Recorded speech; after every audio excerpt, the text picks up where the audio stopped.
എല്ലാ മാന്യപ്രേക്ഷകർക്കും മല്ലു ഹെൽപ്പറിലോട്ട് സ്വാഗതം.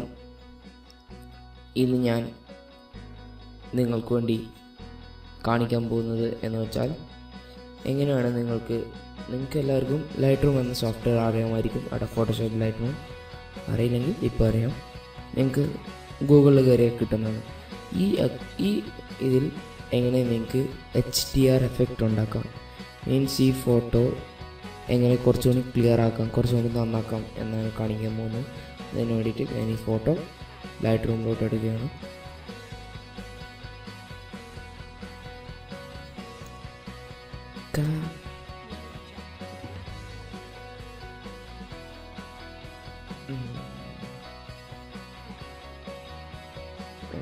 അത് വന്നിട്ട്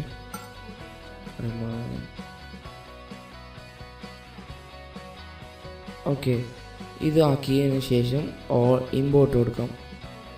നിങ്ങൾക്ക് അങ്ങനെയും ഡ്രാഗ് ചെയ്തിട്ട് ആക്കുകയും ചെയ്യാം, അല്ലെങ്കിൽ ഈ ഫയലിൽ പോയി ഇമ്പോർട്ട് ഫോട്ടോസ് ആൻഡ് വീഡിയോ അങ്ങനെ ചെയ്യാം. എനിവേ നമുക്കിത്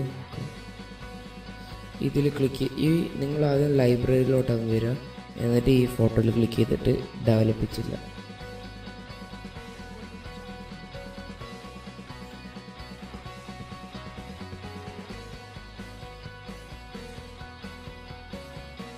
ഓക്കെ, ഇനി ചെയ്യേണ്ടതെന്ന് വെച്ചാൽ ഹൈലൈറ്റ്സ് കുറക്കുക.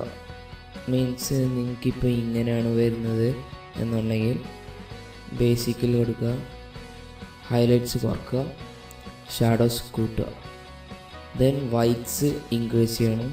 അതിന് ഓൾട്ട് പ്ലസ് ചെയ്തിട്ട് ഇൻക്രീസ് ചെയ്യണം. ബ്ലാക്ക് ഡിക്രീസ് ചെയ്യണം, അത് ഓൾട്ട് പ്ലസ് ചെയ്തിട്ടുണ്ട്. അപ്പോൾ നമുക്ക് നോക്കാം.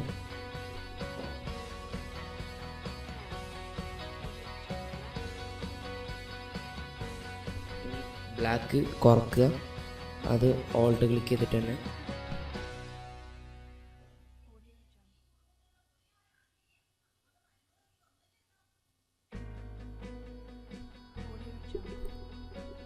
കണ്ടില്ലേ. ഇപ്പം തന്നെ നിങ്ങൾക്ക് വ്യത്യാസം അറിയാൻ കഴിയും. ഇനി ഈ ക്ലാരിറ്റി കുറച്ച് ഇൻക്രീസ് ആക്കുക, പിന്നെ ഈ വൈബ്രൻസ് കൂട്ടുക.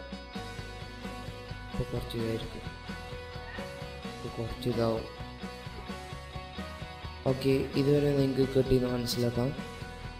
ഇത്രയും ലഭിച്ചതിന് ശേഷം ബേസിക് ക്ലോസ് ചെയ്യുക, അതിൻ്റെ എഫക്റ്റിൽ പോവുക, എമൗണ്ട്സ് കുറക്കുക, കുറച്ചുകൂടി നന്നാവും. ഇത് ഇച്ചിരി കൂടി ക്ലിയർ ഉള്ള ഫോട്ടോ ആണെന്നുണ്ടെങ്കിൽ നിങ്ങൾക്ക് ഇനിയും നന്നാക്കാം. ഇത് കണ്ടില്ല, ഡിഫറൻസ് കണ്ടില്ല. ഈ രണ്ട് ഫോട്ടോസ് തമ്മിലുള്ള ഡിഫറൻസ് എല്ലാം ചേഞ്ച് ആയിരിക്കുന്നല്ലേ. അതാണ് ഈ ഒരു HDR എഫക്റ്റ് എന്ന് വെച്ചാൽ. അപ്പോൾ താങ്ക്സ് ഫോർ വാച്ചിങ്. നിങ്ങൾക്ക് മലയാളീസിന് വേണ്ടിയിട്ടുള്ള ഈ ട്യൂട്ടോറിയൽ ഇനിയും ഉണ്ടാകും. അതിന് വേണ്ടിയിട്ട് നിങ്ങൾ ലൈക്ക് ചെയ്യണം, പേജ് ലൈക്ക് ചെയ്യണം. പേജിൻ്റെ ലിങ്ക് നിങ്ങൾക്ക് താഴെ ലഭിക്കുന്നതാണ്. പിന്നെ ഈ ചാനൽ സബ്സ്ക്രൈബ് ചെയ്യണം, വീഡിയോ ലൈക്ക് ചെയ്യണം. പിന്നെ നിങ്ങൾക്ക് കമൻറ്റ് അടിക്കാവുന്നതാണ്. നിങ്ങൾ ക്വസ്റ്റ്യൻസ് നിങ്ങൾക്ക് എന്ത് അറിയണം എന്നുണ്ടെങ്കിൽ നിങ്ങൾക്ക് പേജ് വഴി ചോദിക്കാവുന്നതാണ്. അപ്പോൾ താങ്ക്സ് ഫോർ വാച്ചിങ്. ബൈ.